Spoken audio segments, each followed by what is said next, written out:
Hello everyone, आपका स्वागत है मेरे चैनल फुजोशी लव में। आप लोग कैसे हैं? आई होप कि आप लोग ठीक होंगे। तो चलिए हम अपनी स्टोरी की स्टार्टिंग करते हैं। यहाँ पर हमें यानली को दिखाया जाता है जो कि बहुत गुस्से में मैमा को घूर रही थी। मैमा जो कि कहती है शाओजी। यानली जल्दी से मैमा के पास आती है और उसे खींच कर एक तमाचा मारती है। उसने तेज मैमा को तमाचा मारा था जिससे मैमा सीधा बेड पर जाकर गिरती है और यानली की तरफ शॉकिंग भरी रिएक्शन के साथ देखती है। यानली कहती है ये तुमने क्या किया, ये तुमने क्या किया मैमा?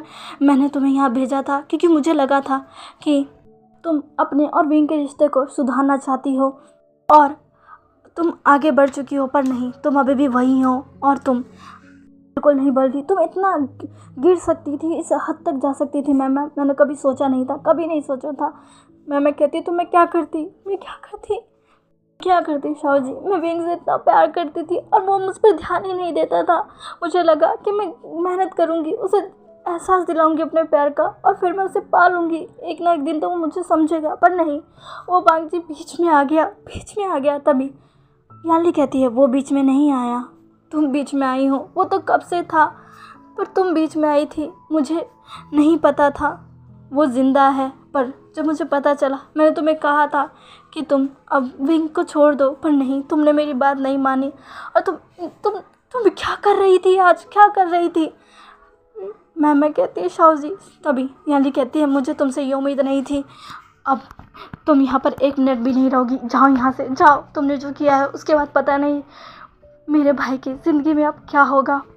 वो वांग जी के लिए इतना ज़्यादा तड़प रहा था, तुमने भी देखा ना मैम। और जब वो उसकी लाइफ में आया तो तुमने अब क्या कर दिया। पता नहीं वांग जी अब क्या करेगा मेरा भाई, पता नहीं अब उसकी हालत कैसे होगी। मैम अगर इस बार मेरे भाई को हर्ट हुआ ना तो मैं तुम्हें नहीं छोड़ूंगी, बिल्कुल नहीं। और तुम यहाँ से जल्दी बाहर निकलो, जल्दी। मैमा जो कि कुछ भी नहीं कहती है।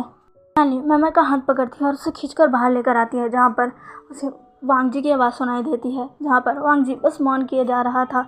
यानी समझ चुकी थी कि विंग वांग जी एक साथ है। यानी जो कि मैमा से कहती है यहाँ से चलो। मैमा जो कि कुछ भी नहीं कहती है। अब लगभग 2 घंटे बाद विंग जाकर रुका था। वो वांग जी के ऊपर लेटा हुआ था और वांग जी विंग के नीचे था। दोनों पूरी तरीके से नेकेड थे और हाँप रहे थे। वो एक फेक रट था लेकिन बहुत ज़्यादा स्ट्रॉन्ग था, जिसने विंग के अंदर के अल्फ़ा को ट्रिगर कर दिया था और विंग के अंदर के अल्फ़ा ने वांग जी के अंदर के ओमेगा को ट्रिगर कर दिया था और दोनों अपना होश खो बैठे थे। लेकिन अब वो दोनों पूरी तरीके से होश में थे। वांग जी के ऊपर था, हाँफ रहा था। वो वांग जी के नेकेड चेस्ट पर लेटा हुआ था। अब उसको वांग जी की वॉइस आती है। वांग जी जो कि रोने लग गया था। विंग ऊपर उठता है और कहता है लंजा।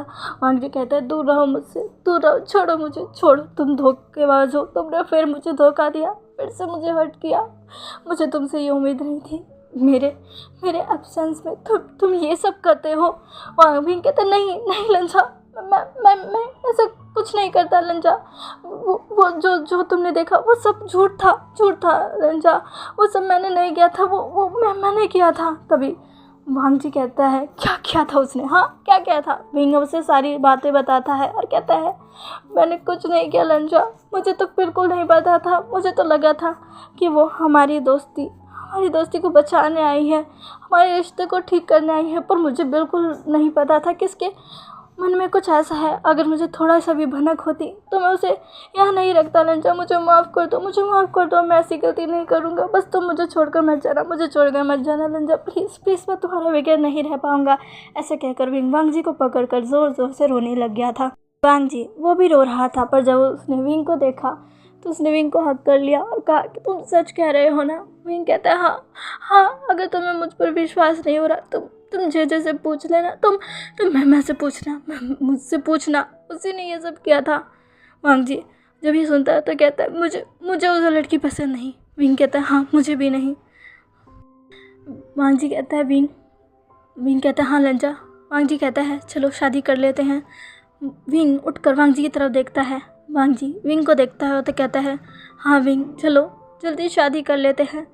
मैं तुम्हें ऑफिशियली भी अपना बना लेना चाहता हूँ ताकि सबको पता लगे तुम मेरे हो और फिर कोई दोबारा ऐसी हरकत ना करे। तुम मेरे हो विंग। विंग जो कि वांग जी को किस करता और कहता है हाँ मैं तुम्हारा हूँ और सिर्फ तुम्हारा रहूँगा लंचा। और ऐसा कहकर दोनों एक दूसरे को हक करते हैं। दोनों की आंखों में आंसू थे। अब यहाँ पर हमें इवनिंग का सीन दिखाया जाता है जहाँ पर जिन जोशन यानली और मैमा थे। जोशन यहाँ मैमा को खींच कर एक तमाचा मारता है और कहता है तुम ये भी कर सकती हो, मुझे पता नहीं था मैमा। तुम इतना कैसे गिर गई मैमा? तुम्हें पता है ना विंग एक मार्क्ड अल्फा है, उसका मुझे है, उसी की छोटी बच्ची है और फिर भी तुमने ये किया। मैमा कहती है मुझे मुझे मुझे माफ़ कर दो काका। मैं अपने प्यार में अपने जुनून में पागल हो गई थी। मुझे कुछ समझ नहीं आ रहा था। मैं बस बीविंग को पाना चाहती थी। तभी जोशन कहता है तुम उस इंसान को पाना चाहती थी जो पहले ही किसी और का था। मैम मुझे तुमसे ये उम्मीद नहीं थी। मैम अब तुम जल्द से जल्द वापस लौट जाओ। अब तुम यहाँ नहीं रहोगी। मैं अब कोई भी किसी भी तरीके का तमाशा नहीं चाहता। पहले ही तुमने काफ़ी चीज़ें बिगाड़ दी है। यानी हमें भी वांग जी को समझाना होगा। याली कहती है हाँ हमें उसे बताना होगा सारी चीज़ें। जोशन कहता है हम कल ही जाकर उसे सब बताएंगे। अब मैमा तुम आज ही वापस मॉम डैड के पास लौट रही हो। मैमा कहती पर मैं। तभी जोशन कहता है बस मैं अब और कुछ नहीं सुनूंगा, वापस जाओ। मैमा कहती है ठीक है काका मैं वापस चली जाऊंगी। ऐसे कहकर मैमा अपना सर झुका लेती है। वो बस रो रही थी। इधर दूसरी तरफ इवनिंग में वांग जी फ्रेश हो चुके थे। विंग ने वांग जी को फ्रेश कर दिया था। वो दोनों साथ बैठे हुए थे। वांग जी कुछ नहीं बोल रहा था। विंग ने उसे हक कर रखा हुआ था। कह रहा था लंजा प्लीज़ मुझसे बात करो। क्या तुम मुझसे नाराज़ हो? मैंने कहा ना वो वैसा कुछ नहीं था। तभी वांग जी कहते हैं तभी उनके डोर पर नॉक होता है। विंग उठता है और खोलता है तो सामने लूसी और एंजल थी। एंजल भागकर आती है, कहती है डैड। एंजल की आवाज़ सुनकर वांग जी भी बाहर आता है। लूसी जब वांग जी को देखती है तो कहती है वांग जी तुम आ गए? वांग जी कहता है हाँ मैं आ गया। लूसी जल्दी से जाकर वांग जी को हक करती है और कहती है थैंक गॉड तुम आ गए। एंजल भी वांग जी के पास जाती है और कहती है मामा आप आ गए। वांग जी एंजल को हक करता और कहते हैं हाँ मेरी बेटी तुम मैं आ गया। वांग जी एंजल को हक कर रहा था। उसकी आंखों में आंसू थे। लूसी उसे देखते कहती है वांग जी तुम ठीक हो ना, कुछ हुआ है? वांग जी कहता है नहीं कुछ नहीं, वो बस मुझे एंजल की याद आ रही थी। मैं उससे मिलने आया और वो यहाँ नहीं थी। तभी लूसी कहती है हाँ वो मैं यहाँ मेरे घर ही से छोड़ गई थी, वैसे वो कहाँ है? तभी विंग कहता है वो यहाँ नहीं है, वो जा चुकी है। तभी लूसी कहती है अच्छा ठीक है। लूसी को कुछ गड़बड़ लग रही थी। उसे लग रहा था अभी उसे यहाँ से जाना चाहिए, इसलिए वो वहाँ से चली जाती है। अब ये रात जैसे तैसे बीत जाती है। वांग जी और विंग में ज़्यादा बातें नहीं हुई थी। नेक्स्ट डे जोसन और याली वांग जी के पास आते हैं और वांग जी को सारी चीज़ें बता देते हैं। वांग जी सब चीज़ सुनता है, उसे गुस्सा आता है। विंग और वांग जी फैसला करते हैं वो जल्दी शादी करेंगे। अब वांग जी और विंग की शादी की तैयारियां होने लगती है। विंग ने जगह डिसाइड कर ली थी। यानली, जोसन, लूसी और चैन सब बहुत ज़्यादा खुश थे। यहाँ से काफ़ी दिन बीत चुके थे और अब वो दिन आ गया था जब विंग और वांग जी की शादी होने वाली थी। ये चीज़ें काफ़ी जल्दबाजी में की गई पर फाइनली अब वांग जी की शादी का वक्त आ चुका है। विंग तो बहुत ज़्यादा खुश है अपने लंजा को आज वो अपना बना ही लेगा। वांग जी भी खुश है। फाइनली अब वो विंग को क्लेम कर लेगा ऑफिशियली और सबको बताएगा कि वो उसका है ताकि कोई भी दोबारा वैसी हरकतें ना करें। वैसे तो मैंने विंग और वांग जी से माफ़ी मांगी थी पर दोनों में से किसी ने उस पर ध्यान नहीं दिया क्योंकि जो हरकत उसने की है दोनों में से कोई भी उसे माफ़ नहीं कर सकता। इसलिए उन्होंने मैमा को अपनी वेडिंग में बुलाया भी नहीं और मैमा भी ये जानती थी और वो भी कुछ भी नहीं बोली। उसने बस एक सॉरी लेटर दोनों को भेजा जिसमें उसने अपने किए पर पछतावा किया, माफ़ी मांगी और कहा कि अब वो दोबारा उनकी लाइफ में कभी नहीं आएगी। वो बहुत दूर जा चुकी है। दोनों ही ये पढ़ते हैं पर दोनों में से कोई रिएक्ट नहीं करता। अब फाइनली वो लोग अपनी जगह अपनी डेस्टिनी पे थे जहाँ पर आज विंग और वांग जी की शादी थी। विंग तो बहुत एक्साइटेड था, खड़ा था। विंग और वांग जी की शादी जहाँ हो रही थी वो जगह पूरी नेचर के बीच में थी। पूरी चारों तरफ हरियाली थी। बीच में बड़ा सा वेडिंग हॉल था जहाँ पर विंग स्टेज पर खड़ा था खुले आसमान के नीचे। सारी चीज़ें बहुत अच्छे से सजी हुई थी। वांग जी के आने वाले रास्ते पर फूल बिछे हुए थे। वांग जी ने वाइट कलर का सूट वेयर किया हुआ था जिस पर उसने वेल लगाई हुई थी और वांग जी के हाथ उसके डैड के हाथों में थे। वांग जी के डैड कहते हैं, मैं आज बहुत खुश हूँ वांग जी। वांग जी अपने डैड की तरफ देखता है, स्माइल करता है। इधर दूसरी तरफ विंग तो बहुत एक्साइटेड था। वो देख रहा था कि वांग जी कब आएगा। वो अपनी जेजे की तरफ देखता और कहता है, जे वांग जी कब आएगा, वो आ क्यों नहीं रहा है। लंजा, क्या उससे कुछ हो तो नहीं गया? उसको तो अभी तक आ जाना चाहिए था ना, मैं देख कर आऊँ। ऐसा कहकर विंग जाने वाला था तभी जोसन उसे रोकता और कहता है, ये तुम क्या कर रहे हो, कहाँ जा रहे हो। यानली भी उसे उसके पास आते हुए कहती है, तुम भी ना विंग, तुमसे कंट्रोल नहीं हो रहा, कुछ देर रुको, वो बस आ ही रहा है। विंग कहता है, कब आएगा मेरा लंजा, लंजा जल्दी आओ। फाइनली वांग जी अपने डैड का हाथ पकड़कर वहाँ पर एंट्री करता है। विंग उसे देखता रह जाता है। वांग जी बहुत खूबसूरत लग रहा था। छोटी सी एंजल वांग जी के आगे आगे चल रही थी और वो फूल फेंक रही थी। वो बहुत क्यूट लग रही थी। विंग दोनों बेबीज़ को देख रहा था। दोनों बहुत क्यूट थे, एक उसका बेबी और एक उसके प्यारा सा बेबी जो आज उसका होने वाला है। फाइनली वांग जी के फादर वांग जी को स्टेज के पास लाते हैं। विंग के हाथों में वांग जी का हाथ देते हैं और स्माइल करते हैं और उन्हें वहीं छोड़कर चले जाते हैं। फाइनली विंग और वांग जी एक दूसरे के साथ थे। एक दूसरे का हाथ पकड़कर उनके वेडिंग रिचुअल स्टार्ट होता है। दोनों एक दूसरे के लिए वॉव्स लेते हैं, जीवन भर साथ निभाने की कस्में खाते हैं, रिंग पहनाते हैं और लास्ट में किसके साथ अपनी वेडिंग को लॉक कर देते हैं। आज वांग जी के फादर के आंखों में आंसू थे। वो वांग जी को देखकर रो रहे थे। तभी लूसी कहती है, डैड। तभी चैन कहता है, मैं आज बहुत खुश हूँ, बहुत ज़्यादा। ऐसे कहकर वो लूसी को हक कर लेता है। लूसी भी उन्हें हक कर लेती है।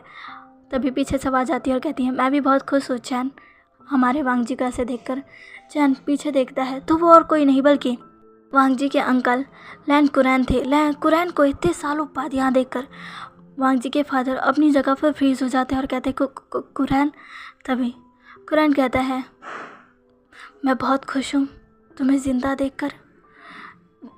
कुरैन की आंखों में आज भी चैन के लिए प्यार था। चैन साफ साफ देख पा रहा था पर उसने कुछ नहीं कहा। उसने कहा, मैं भी तुम्हें इतने सालों बाद देखकर खुश हूँ। अब कुरैन जल्दी से चैन को हक कर लेता और कहता है, मैं बहुत खुश हूँ। चैन इससे शॉक हो जाता है पर वो कुछ नहीं कहता। फाइनली सारे विंग और वांग जी के पास जाते हैं, उन्हें कॉन्ग्रेचुलेशन विश करते हैं, उनके साथ फ़ोटो लेते हैं। वांग जी इतने समय बाद अपने अंकल से मिलकर बहुत खुश था। वांग जी ने जब माफिया वर्ल्ड को अपनाया था तब उसके अंकल बहुत गुस्सा हो गए थे और उसे छोड़कर चले गए थे। लेकिन जब वांग जी के साथ वो एक्सीडेंट हुआ, उसकी हालत ख़राब थी, तब वांग जी के अंकल ही थे जो वांग जी के पास आए थे। जब एंजल जन्म हुई थी तब वांग जी के अंकल आए थे उसे और उसकी बेबी को ब्लेसिंग देने के लिए। वो वांग जी के लिए खुश थे। वांग जी ने उनसे कहा था कि वो अपनी लाइफ में आगे बढ़ चुका है। कुरैन ने उस समय भी वांग जी से कहा था कि वो सब कुछ छोड़ दे और अपनी बेबी के साथ एक नई लाइफ स्टार्ट करे। आज इतने समय बाद अपने अंकल को फिर से देखकर वांग जी बहुत ही ज़्यादा खुश था। सब ने अच्छे से फ़ोटो खिंचवाई, एक दूसरे से मिले। अंकल कुरैन भी विंग से मिले। उन्होंने विंग को देखा और वो समझ गए, हाँ यही इंसान वांग जी के लिए परफेक्ट है। उन्होंने विंग से कहा, विंग मेरे वांग जी का ख्याल रखना। विंग ने उन्हें श्योर किया कि वो उसका ख्याल अच्छे से रखेगा। यहाँ से काफ़ी समय बीत जाता है और हमें वेडिंग नाइट का सीन दिखाया जाता है जहाँ पर वांग जी बैठा था। विंग उसके पास आता है, उसके वेल को हटाता है, उसके फेस को देखता है और कहता है, आज तुम बहुत खूबसूरत लग रहे हो लंजा। फाइनली आज तुम ऑफिशियली भी मेरे हो। वांग जी स्माइल करता है। विंग तुरंत ही वांग जी को किस कर लेता है, उसे अपनी बाहों में ले लेता है और फिर उनका एवरीडे स्टार्ट हो जाता है। वो वेडिंग नाइट बहुत अच्छी जाती है और यहाँ से विंग और वांग जी के दिन काफ़ी अच्छे बीतने लगे थे। विंग ने अपना काम दोबारा ज्वाइन कर लिया था। वांग जी भी अपनी बिजनेस में लग गया था। उन दोनों का काम काफ़ी अच्छा चल रहा था। अब तो वांग जी की ज्वेलरी डिज़ाइंस को उसके डैड और उसके अंकल संभाल रहे थे। फाइनली उसके डैड जो चाहते थे वो कर रहे थे, उनका जो सपना था वह पूरा कर रहे थे इतने सालों बाद। पर वो खुश थे, उनका साथ उन्हीं के पुराने लवर यानी कि कुरैन दे रहे थे। विंग अपने अंकल और अपने डैड को देखकर खुश था। विंग और वांग जी ने ये फैसला किया था कि वो अपने अंकल और उसके डैड को साथ लेकर आएंगे। उस दिन उन्होंने यही बात की थी। फाइनली दोनों साथ में काम कर रहे थे, काफ़ी अच्छा काम चल रहा था। कुछ समय बाद विंग ने डिसाइड किया कि अब वो वांग जी के साथ अपने हनीमून पर जाएगा। इस पर वांग जी पहले तो एग्री नहीं होता है, पर फिर उसे विंग की बात माननी पड़ती है। वांग जी एंजल को नहीं छोड़ सकता था, इसलिए वो उन्हें एंजल को भी साथ लेकर जाना पड़ता है। पर विंग अपने हनीमून डेस्टिनी पर वांग जी को छोड़ता नहीं है। वो भले ही दिन में एंजल और वांग जी के साथ घूमता है, पर रात को वो वांग जी को बिल्कुल नहीं छोड़ता, बिल्कुल भी नहीं। एंजल के सो जाने के बाद वो वहाँ एकदम बीस्ट हो जाता है और वांग जी पर टूट पड़ता है। वांग जी तो अपने हस्बैंड को नहीं रोक पाता और वो रोकना भी नहीं चाहता है। दोनों का वाइल्ड सेशन रात को स्टार्ट होता है। दिन को वांग जी की हालत बहुत बुरी होती है। एंजल जब पूछती है कि उसे क्या हुआ, तो वो यही कहता है उसकी हालत थोड़ी सी ख़राब है। और विंग को बस हंसी आ रही थी और वांग जी बस विंग को देखकर अपने दांत पीस रहा था। ऐसे ही काफ़ी समय बीत जाता है। विंग और वांग जी अपने हनीमून से वापस आ जाते हैं। जब वो अपने घर आते हैं तो वांग जी वही चीज़ देखता है जो वो टोक्यो से लेकर आया था ये देने का, तो उसे वक्त ही नहीं मिला। वो विंग्स को बुलाता है और उसे एक सीढ़ी थमाता है। विंग पूछता है ये क्या है। वांग जी कहता है ये वो तब लेकर आया था जब वो टोक्यो से वापस आया था, पर उस इंसिडेंट के बाद वो तो भूल ही गया था। इसमें एंजल की वो सारी रिकॉर्डिंग है उसके जन्म से लेकर बड़े होने तक की। विंग उसमें एंजल के काफ़ी अच्छे मोमेंट्स को देख सकता है। विंग ये देखकर बहुत खुश हो जाता है और वो उसी दिन उसे प्ले कर देता है और एंजल की काफ़ी सारी चीज़ें देखता है। उसका चलना, पहली बार बोलना, वो कैसे खिलखिलाकर हंस रही थी, उसका क्रॉल करना, काफ़ी ज़्यादा मोमेंट्स थे उसमें, जिसके देखकर विंग की आंखों से आंसू भी निकल जाते हैं और वांग जी बस विंग को हक कर लेता है। विंग कहता है लंजा, हमारी एंजल सच में बहुत क्यूट है। वांग जी कहता है सच में। विंग और वांग जी के दिन ऐसे ही बीत रहे थे। अब उनकी शादी को 1 साल होने आया था। 1 साल में काफ़ी चीज़ें बदल गई थी और उन्होंने एक फ़ैसला किया था, पर आज उनके फैसले थे 2 लोग बहुत ज़्यादा शॉक थे। वांग जी के फादर कहते हैं ये तुम क्या कह रहे हो वांग जी, तो तुम ऐसा कैसे सोच सकते हो। तभी विंग कहता है इसमें क्या है डैड, आपको अपनी भी लाइफ जीनी चाहिए, हमें पता है आप और अंकल कुरैन एक टाइम पर एक दूसरे को पसंद किया करते थे, तो क्या प्रॉब्लम है, आप एक दूसरे से शादी कर लो ना। अभी अंकल कुरैन कहते हैं पर अभी हम दोनों शादी करेंगे ये तो। तभी वांग जी कहता है डैड अंकल हमें पता है आप दोनों एक दूसरे से प्यार करते हो, मेरे डैड की वजह से आप दोनों साथ नहीं आ पाए, पर हम चाहते हैं अब आप दोनों मैरिज कर लो और एक दूसरे के साथ रहो। चैन कहता है नहीं ऐसा नहीं हो सकता। तभी वांग जी कहता है डैड आप कर लीजिए ना अंकल से शादी, उन्होंने काफ़ी समय से आपका वेट किया है, उन्होंने शादी भी नहीं की क्योंकि वो आपसे प्यार करते हैं। चैन कुरैन की तरफ देखता है, कुरैन कुछ भी नहीं कहता, वो तो अपनी नज़र को चुरा रहा था। विंग कहता है आप शर्मा रहे हैं। कुरैन कहता है चुप रहो शेमलेस अल्फा। विंग बस स्माइल कर रहा था। काफ़ी समय में मनाने के बाद, जिसमें लूसी भी उनका साथ देती है, सबके मनाने के बाद फाइनली वो दोनों मान जाते हैं और अब वांग जी अपने डैड और अंकल की शादी करवाने में लग जाता है। वांग जी के डैड को तो बहुत शर्म आ रही थी, साथ ही बहुत अजीब लग रहा था इस उम्र में आकर शादी करना, पर लूसी और वांग जी उन्हें समझाते हैं कि उन्हें की भी एक लाइफ है जिन्हें उन्हें जीना चाहिए और वो मान जाते हैं। कुछ दिनों बाद वांग जी के डैड और अंकल कोर्ट मैरिज कर लेते हैं। वो वैसी मैरिज नहीं करना चाहते थे, इसलिए उन्होंने सिंपल से एक कोर्ट मैरिज कर ली, जिस पर सभी एग्री हो भी गए। और फाइनली कुरैन को वो मिल चुका था जिसके लिए वो काफ़ी तड़पा था। उसका प्यार भले ही काफ़ी लेट हो गया, पर उसको मिला तो कुरैन बहुत ज़्यादा खुश था और वो चैन को अपने साथ उसके पुराने घर यानी कि गुसू ले जाना चाहता था। चैन जब भी सुनता है तो कहता है पर तभी कहता है आपको जाना चाहिए, वैसे भी आपकी नई नई शादी हुई है और आपको कहीं ना कहीं हनीमून पर भी जाना था, तो आप वहीं चले जाइए। जिसे सुनकर सब विंग की तरफ घूरने लगते हैं और विंग बस हंस रहा था और कह रहा था मैंने गलत क्या कहा, मैं और वांग जी भी तो शादी के बाद हनीमून पर गए थे, अब आपकी बारी है। चैन विंग को उसके सर पर मारते हैं और कहते हैं तुम यू शेमलेस, मैं तुम्हें छोड़ूंगा नहीं। विंग कहता है अरे डैड डैड डैड और वहीं पर उनकी मस्ती स्टार्ट हो जाती है। कुछ दिन बाद कुरैन चैन को लेकर अपने साथ गुसू चला जाता है। वांग जी थोड़ा इमोशनल तो होता है, पर उसे पता है उसके डैड की भी अपनी लाइफ है और वैसे भी वो अपने डैड से मिलने कभी भी जा सकता है और उसके डैड भी उससे मिलने आ सकते हैं। विंग बस वांग जी को हक किए हुए था। अब ऐसे ही काफ़ी समय और बीत जाता है। 2 साल और बीत चुके थे। अब विंग ने वांग जी के लिए एक अलग से बड़ा घर भी ले लिया था। उनका जो अपार्टमेंट था उसमें तो विंग अकेले रहता था, इसलिए वो अपार्टमेंट विंग ने ले रखा था। अब विंग ने वांग जी के लिए एक मेंशन ले लिया था, जिसे देखकर वांग जी बहुत ही ज़्यादा शॉक था और इनसे पूछता है, विंग ये सब इतनी जल्दी? तभी विंग कहता है, नहीं लंजा, ये सब तो मेरी काफ़ी समय की मेहनत का नतीजा है। तुम्हें तो पता है मैं काफ़ी समय से अच्छी पोजीशन पे हूँ, काफ़ी अच्छा अर्न भी करता हूँ, और वैसे भी मैं अकेला रहता था तो पैसे में ज़्यादा खर्च भी नहीं करता था और मेरा पैसा सेफ रहता था। और मैंने उसी अपने दम पर तुम्हारे लिए घर खरीदा है, ताकि मैं, तुम, हमारी प्यारी एंजल और हमारा आने वाला नन्हा सा मेहमान आराम से रहे। हाँ, वांग जी 2 मंथ्स प्रेग्नेंट था। वांग जी जो कि ब्लश करता है और कहता है, तुम्हारा शुक्रिया विंग। विंग कहता है, हाँ हाँ ठीक है लंजा, तुम मुझे शुक्रिया बोल देना, पर ऐसे नहीं। वांग जी कहता है, फिर कैसे? विंग वांग जी के पास आता है, उसके कान में विश्वास करते हुए कहता है, वैसे ही जैसे तुम हमेशा करते हो। वांग जी विंग को के पेट में एक मुक्का मारकर कहते, यू शेमलेस। विंग कहता है, लंजू क्या कर रहे हो? जो कि अब काफ़ी बड़ी हो चुकी थी, वो वांग जी से कहती है, मम्मा चलो ना अंदर जाकर देखते हैं। वांग जी कहता है, हाँ हाँ, सब अंदर जाते हैं। विंग का घर, विंग ने जो मेंशन लिया था वो काफ़ी बड़ा और काफ़ी अच्छा भी था। उसके अगर वो उस मेंशन में एक बहुत ही बड़ा सा गार्डन भी था, जो वांग जी को बहुत पसंद था। वांग जी के पिछले मेंशन में भी गार्डन था। विंग को पता है वांग जी को गार्डन बहुत पसंद है, इसलिए वांग जी के लिए उसने खास कर एक बड़ा सा गार्डन वाला घर लिया था।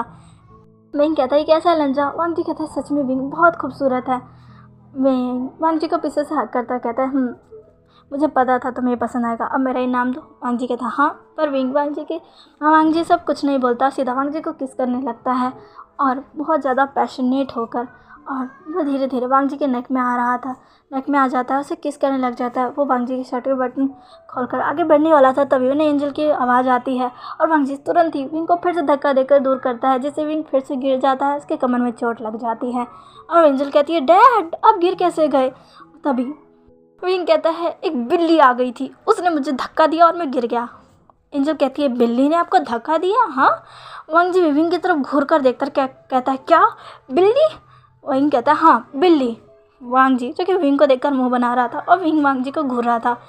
विंग कहता है, कोई बात नहीं एंजल, चल हम चलते हैं, मैं उस बिल्ली को रात को देख लूँगा। एंजल कहती है, रात को क्यों? तभी विंग कहता है, वो एक शैतान बिल्ली है जो मुझे रात को ही मिलेगी और मैं उसे रात को छोड़ूंगा नहीं। ये सुनकर वांग जी तो भाई डर कर काँप जाता है और रात का समय आता है।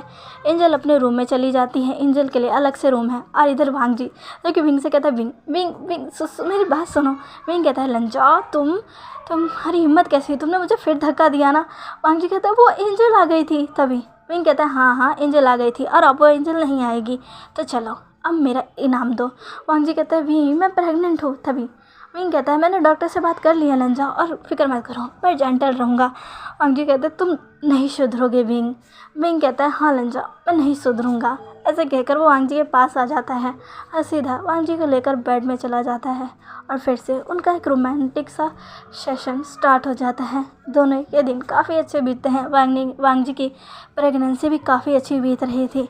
वांग जी की प्रेगनेंसी को 7 मंथ था। वांग जी कुछ सोच रहा था। विंग उसके पास आता है कॉफ़ी का मग लेके। कॉफ़ी पीते हुए वांग जी से कहता है, क्या हुआ वांग जी, तुम क्या सोच रहे हो? तभी वांग जी कहता है, विंग मैं बस ये सोच रहा था कि मेरे ऊपर वो हमला किसने किया होगा जब मेरा वो एक्सीडेंट हुआ था। विंग उस समय को याद करता है, कहता है, तुम उसे याद क्यों कर रहे हो? तभी वांग जी कहता है, मैं बस जानना चाहता था वो कौन था। तभी विंग कहता है, वो मिस्टर शू था। तभी वांग जी कहता है, क्या? तभी विंग कहता है, हाँ तुम उसे जानते हो ना, वो तुम्हारा दुश्मन था शायद। वांग जी कहता है, हाँ उसे तो मैंने काफ़ी समय पहले ही निकाल दिया था और उससे सारे कनेक्शन तोड़ दिए थे, उसने ये सब किया। तभी विंग कहता है, हाँ वो बस तुमसे बदला लेना चाहता था, उसे डर था कि कहीं तुम पुलिस के चंगुल से छूट ना जाओ, इसलिए उसने उस दिन वो एक्सीडेंट प्लान किया ताकि तुम उसमें ख़त्म हो जाओ, लेकिन लकीली तुम बच गए। मैंने उस वक्त सब चीज़ों में छानबीन की, गहराई से सब चीज़ों को खोजा और सारे सबूत मुझे उसके पास ले गए, और जब मैंने उससे ये पूछा कि उसने ये क्यों किया, तब उसने मुझे बताया कि वो बस तुमसे बदला लेना चाहता था और उसे हम पर विश्वास नहीं था कि हम तुम्हें अच्छे से सज़ा देंगे, इसलिए उसने खुद ही तुम्हें सज़ा दे दी। मुझे उस समय बहुत गुस्सा था, इसलिए मैंने उसे नहीं छोड़ा और उसे शूट कर दिया और वो वहीं ख़त्म हो गया। वांग जी ये सुनता है और कहता है तुमने बिल्कुल सही किया, और ऐसा कहकर वो विंग के कंधों पर हाथ रख लेता है। विंग और वांग जी के टमी पर हाथ रखकर कहता है मेरा नन्हा मेहमान कैसा है। तभी वांग जी कहता है ये तो बहुत शैतान है, मुझे बहुत तंग करता है और काफ़ी ज़्यादा किक भी करता है। विंग कहता है अच्छा एंजल भी ऐसे करती थी। तभी वांग जी कहता है नहीं, एंजल तो शांत रहती थी। तभी विंग कहता शायद एंजल तुम्हारे जैसी इसलिए और ये मेरे जैसा है इसलिए ये भी अपने डैड की तरह एक जीनियस बनेगा। वांग जी कहता है तुम और जीनियस। विंग कहता है हाँ मैं जीनियस। वांग जी जो कि अपने नज़रों को फेर लेता है। विंग कहता है वांग लंजा लंजा। वांग जी बस हंस जाता है और विंग उसे हक कर लेता है। ऐसे ही कुछ दिन और बीत जाते हैं। अब 9th मंथ वांग जी कंप्लीट हो जाता है और आज वांग जी हॉस्पिटल में था और विंग बाहर बहुत ही ज़्यादा डरा हुआ था। यानी उसके पास थी, उसके पास आकर उसे कंसोल करते हुए कहती है विंग घबरा के रहे हो, सब ठीक होगा। तभी विंग कहता है लंजा लंजा वो इतना ज़्यादा चीख रहा है, जे क्या वो ठीक होगा ना, उसे काफ़ी पेन हो रहा है। तभी ट्यूशन आता है कहता है हाँ ये तो तुम्हें पहले सोचना चाहिए था ना कि तुम्हारे लंजा को पेन होगा, तुमने ही तो ये सब किया है। विंग उसकी तरफ घूर कर देखता कहता है पीकॉक तुम चुप रहो। जेसन बस हंस जाता है। यानी कहती है तुम दोनों भी ना लड़ना बंद करो। चैन भी घबराया हुआ था। कुरान कहते हैं शांत रहो चैन, क्या कर रहे हो। तभी कहता है तुम भी ना, मुझे फ़िक्र है अपने बेटे की। तभी कुरान कहता है अब वो मेरा भी सन है और मुझे भी उसकी फ़िक्र है। चैन उसकी तरफ घूर कर देखता है और कहता है लग तो नहीं रहा। कुरान कहता है मुझे पता है वो मेरा बहादुर बेटा है, वो ठीक है, वो एक स्वस्थ बेबी को जन्म देगा और वो देखना वो जल्दी ठीक हो जाएगा, सब कुछ नॉर्मल होगा, चिंता मत करो। तभी चैन कहता है उम्मीद तो यही है। कुछ समय बाद फाइनली डॉक्टर बाहर आते हैं और उसके साथ नर्स भी।